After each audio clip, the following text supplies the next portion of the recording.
Salam sejahtera dalam kasih Tuhan Yesus Kristus. Saudara, kita akan melanjutkan firman Tuhan pada minggu yang lalu, menerobos kemustahilan. Kita sudah mendengar bagaimana jaminan yang ada pada kita untuk kita bisa menerobos kemustahilan. Kita sudah punya modal, kedewasaan, kekuatan, dan penyertaan Tuhan. Tapi bagaimana kita bisa menerobos kemustahilan? Ada beberapa hal yang kita harus lakukan, langkah-langkah untuk menerobos kemustahilan. Kita belajar kepada Daud. Daud seorang muda yang luar biasa dalam hidupnya, seorang raja yang hebat. Dia dapat melakukan itu karena ada langkah-langkah yang besar yang dia kerjakan dalam kehidupannya. Saudara, Daud menjadi seorang raja yang tersohor di Israel, raja yang ditakuti oleh negara-negara yang ada di Timur Tengah sana. Ketika saya berada di Jordania, saudara, di perbatasan Israel Jordania, maka ketika kami ada di sana, maka segala sesuatu atribut yang berbau Daud itu harus ditanggalkan, karena mereka tidak suka dengan Daud. Karena bagi mereka itu Daud adalah raja yang telah mengalahkan mereka, raja yang begitu hebat, namanya begitu besar. Saudara boleh pakai kalung salib, topi yang berbau Kristen, tetapi kalau sesuatu yang berbau Daud, atribut yang ada hubungannya dengan Daud, itu harus ditanggalkan semuanya, harus dibuang semuanya. Nah, saudara melihat betapa hebatnya Daud, betapa Daud itu dikagumi, baik di bangsanya, bahkan di bangsa-bangsa luar sana, bahwa Daud adalah raja yang luar biasa. Nah, saudara, beberapa langkah yang dilakukan oleh Daud, sehingga Daud mampu menjadi raja yang besar sepanjang sejarah bangsa Israel. Daud, dia mengembalakan kambing domba. Dan saudara-saudara yang saya kasih dalam Tuhan, ada satu peristiwa di mana bangsa Israel dan orang Filistin berperang di lembah Terbanting. Kakak-kakak Daud berada di medan peperangan. Nah, saudara yang saya kasih dalam Tuhan, lalu berkatalah Isai kepada Daud, Daud, pergi lihat kakak-kakakmu, apakah mereka ada baik, keadaan mereka baik, dan bawalah bekal bagi mereka. Saudara yang saya kasih dalam Tuhan, dari Bethlehem ke lembah Terbanting itu kurang lebih 150 km. Perjalanan yang tidak mudah. Daud di Bethlehem, dia sudah nyaman. Dia punya domba, pengembalaan, dan dia sudah nyaman dengan profesi dia seorang gembala. Saudara-saudara, kalau dia ingin senang saja, maka dia berdiam saja di Bethlehem. Tidak usah pergi ke lembah Terbanting. Tapi kalau Daud tetap berada di Bethlehem, maka Daud tidak pernah mengalami peristiwa yang besar dalam hidupnya, di mana seorang Daud yang belum berpengalaman dalam peperangan bisa mengalahkan Goliat yang besar. Yang pada saat itulah titik awal nama Daud mulai dikenal di tengah-tengah bangsa Israel dan di tengah-tengah musuh-musuh yang besar bangsa Israel. Nah, saudara, yang dilakukan oleh Daud sehingga dia menjadi seorang yang besar, yang pertama yang dilakukan oleh Daud, dia berani melangkah. Dia rela meninggalkan tempat kediamannya.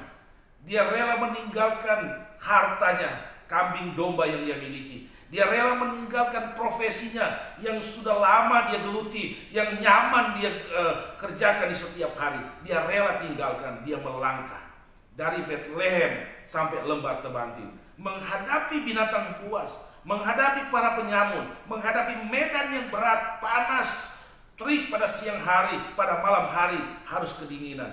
Dia harus melangkah. Dia harus berada di lembah Terbanting. Nah, saudara-saudara yang saya kasih Tuhan, oleh sebab itu untuk kita bisa menerobos kemustahilan, kita harus berani melangkah. Saudara, jangan diikat oleh profesi, saudara jangan diikat oleh harta benda saudara yang akan mengikat saudara untuk tidak berani melangkah, sehingga saudara tidak pernah melihat sesuatu yang jauh lebih besar dari apa yang saudara telah miliki. Apabila Daud tidak melangkah, maka Daud tidak pernah berada dan tidak pernah melihat itu peperangan bagaimana.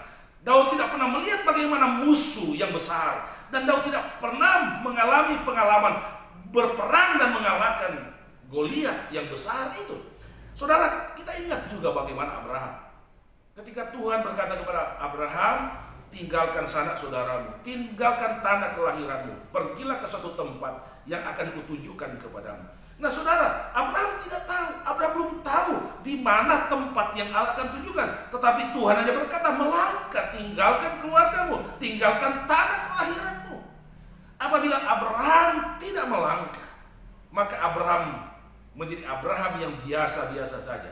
Tapi ketika Abraham berani mengambil keputusan untuk melangkah, maka Abraham menjadi seorang yang besar sampai hari ini.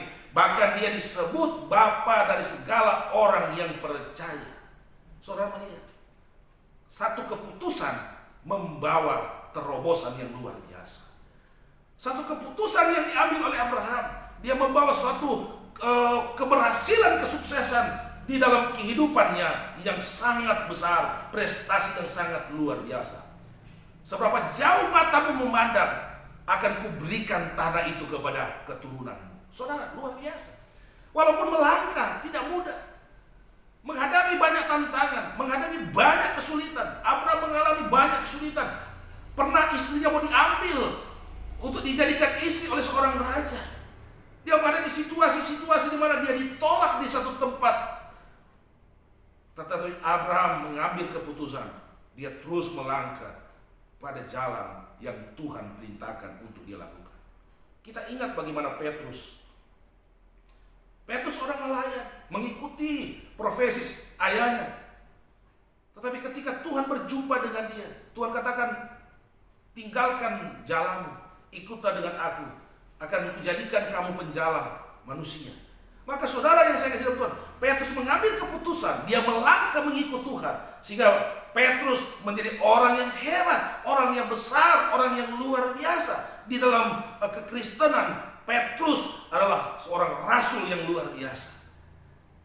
Dia melakukan perkara-perkara yang besar, dimulai ketika dia melangkah, dia mengikuti ajakan Yesus. Sebab itu saya mau katakan kepada saudara, mari kita mau melangkah. Mari kita mau ngambil keputusan untuk kita mau berjalan. Kita mau tinggalkan zona nyaman kita. Kita mau tinggalkan mungkin kebiasaan-kebiasaan yang selama ini telah memberikan kenyamanan, ketenangan kepada kita. Kita mau melangkah kepada sesuatu yang jauh lebih besar. Kita mau melangkah kepada sesuatu yang lebih hebat, di mana kita akan maju dan kita akan melihat kesuksesan, keberhasilan yang luar biasa di dalam kehidupan kita. Beranilah melangkah, saudara.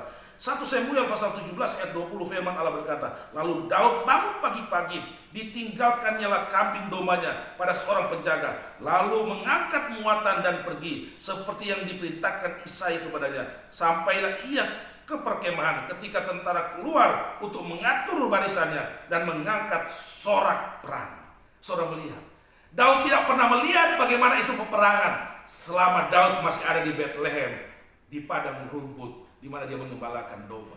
Daud melangkah dan firman sampailah dia di medan perang. Dan inilah titik awal di mana Daud menjadi orang yang besar ketika dia berada di medan peperangan. Sekarang dia berhadapan dengan situasi, dengan keadaan di mana bisa kalah dan bisa menang. Tetapi Daud melangkah, dia tidak mundur, dia tetap maju, dia tetap berada di sana. Sehingga keberhasilan benar-benar dia raih dalam kehidupan kita. Sebab itu saya mau katakan kepada saudara, mari beranilah engkau melangkah. Kalau berjalan bersama dengan Tuhan, saudara yang saya kasih dalam Tuhan, terkadang kita tidak tahu mau kemana. Terkadang masih bayang-bayang. Tetapi kalau Tuhan yang perintahkan untuk kita pergi, untuk kita melangkah, maka kita lakukan itu, saudara. Kalau Tuhan yang perintahkan, maka keputusan itu adalah keputusan yang baik untuk kita turuti. Kenapa? Karena Tuhan pasti akan membela. Seperti firman Allah minggu kemarin, bahwa penyertaan Tuhan pasti terjadi. Jangan pernah melangkah atas dasar keinginanmu sendiri. Jangan pernah melangkah atas emosimu sendiri. Tapi melangkahlah, menujulah pada keberhasilan yang diinginkan oleh Tuhan, yang diperintahkan oleh Tuhan. Maka saudara yang saya kasih dalam Tuhan, sebesar apapun tembok, sebesar apapun musuh, Goliat yang ada di depan kita, kita mampu terobos. Kenapa? Karena Tuhan yang beserta dengan kita. Karena Tuhan bersama dengan kita. Kemenangan, satu kepastian kepada orang yang melangkah, berjalan bersama dengan Tuhan. Kiranya firman Tuhan pagi hari ini memberkati kita. Kita akan lanjutkan kepada bagian yang lain pada minggu depan. Mari kita berdoa. Tuhan Yesus, terima kasih buat firman-Mu pagi hari ini. Tuhan memberkati kami dan terus kami mau berjalan di dalam kebenaran firman-Mu. Sebab itu terang firman-Mu Tuhan, kiranya terus menerangi kehidupan kami, supaya kami tidak salah melangkah, supaya kami tidak salah mengambil keputusan. Dalam nama Yesus kami berdoa. Haleluya. Amin.